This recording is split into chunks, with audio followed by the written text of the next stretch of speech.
I've seen this weird trend recently where people are trying to grow their jaw with their thumbs. It's called thumb pulling. The way this works is exactly like it sounds. You take your two thumbs and you go on the inside of the roof of your mouth and you basically pull it and hold it there. The claim is that this can actually widen your palate or the roof of your mouth. Now, why on earth are people doing this and where did this all come from? So this trend really came from some other trends that kind of went viral on TikTok. One of them being called mewing. So if you haven't heard of mewing before, it's basically this trend where you're using your tongue to basically suction up against the roof of your mouth. And the whole goal or the claim behind this is that it can make you strengthen your jaw muscles and have these nice high cheekbones and really get that Giga Chad jawline. But actually, even this stems from a different concept in dentistry called orthotropics. Now, some people even call it forwardontics. So what the studies show and what these forwardontists and orthotropists base their treatment off of is if a young kid grows up with their mouth posture in the right position, meaning their mouth is closed, their lips are closed,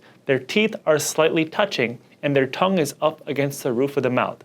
If they're doing these three things from an early age, then their jaws will grow forward and wide. And the reason for that is their tongue will act like this constant stimulus to basically push their palate forward and make it grow wider.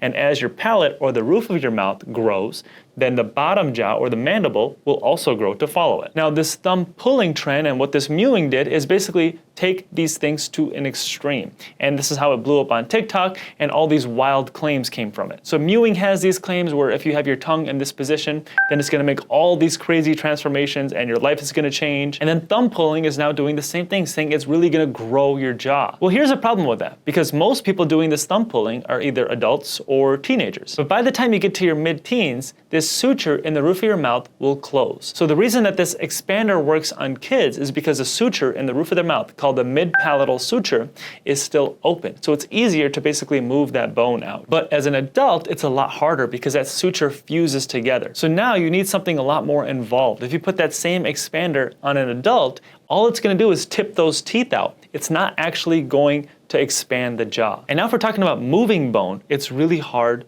to actually do it because you need a constant pressure over a long period of time. So you can generate enough force to move the bone with your thumbs, but you have to hold it there for basically 24/7. Think about the way that braces work. You basically slap these bands on these teeth and it's pulling on your teeth constantly to get them in the right position. That's the way that it works. You have to have that constant pressure, otherwise it's not going to work. If you just do a little bit at a time and then take a break, it doesn't work. That's why braces are basically stuck to your teeth. That's why in Invisalign, it's so important to wear those trays like 20 to 22 hours a day. So unless you're basically gluing your thumbs to the roof of the mouth and constantly applying that pressure, it's not going to work. And what might happen is you might start to cause irritation with your gums, because if your thumbs keep going in one spot and you keep putting all this pressure, then you can start to cause more problems if you start to cause this redness or maybe cause some sores to form in the roof of the mouth, and you don't want that to happen. Now, what about all these claims that people make like, hey, like I get all these crazy results by doing this? Well, the only way to really check if these claims are true is one, getting a 3D x-ray or a 3D scan where you basically measure the bone before and after. Or if you don't want to do that, just look at your two front teeth. If you get a diastema, which is basically a gap that forms in between your two front teeth, then that means it's probably working. Because when you do this palatal expander and you expand it right from the middle, as you're expanding your jaw, your teeth will follow it. So you should get a gap between your two front teeth. So if someone's claiming that they had these results, but their teeth look like they're in the same position, then they're lying to you. Now, what does actually work? So we talked about with kids and younger teens, how they can do that palatal expander pretty easily because their suture isn't closed. For an adult, it's a little bit harder. You might need something called either a SARPI or a MARPI.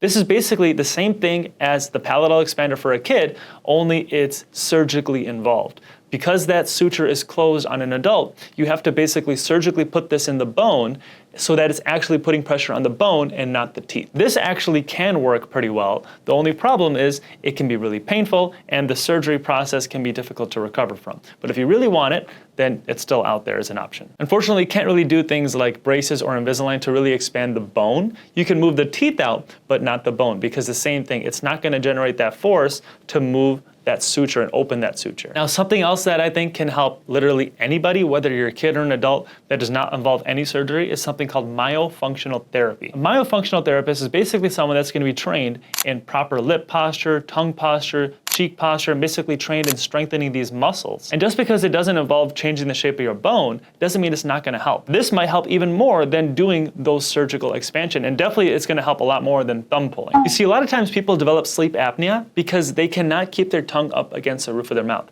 But if they train themselves to strengthen their tongue and keep it in the right position, then they can simply fix their sleep apnea by just doing this alone. Now, a lot of times myofunctional therapy is combined with going to an orthotropist or this forwardontist I talked about, because both of their goals are kind of in the right direction. The orthotropist might make an appliance that basically forces your kid to have the right oral posture to keep their tongue up against the roof of their mouth, but then the myofunctional therapist will basically reinforce this. So it doesn't matter if you're an adult or a kid, myofunctional therapy is going to be helpful. And just in general, I think you should just focus on what you can control. Doing this thumb pulling probably won't help, but you can focus on having that proper oral posture. And if you want to learn more about different tongue exercises that I talked about, kind of similar to this myofunctional therapy, I did make some other videos going over tongue exercises and how it can help improve your posture and also your sleep and your breathing. So check out the links in the description below where I put some information there. You can also look and see around you if there's an orthotropist or forwardontist for your kids,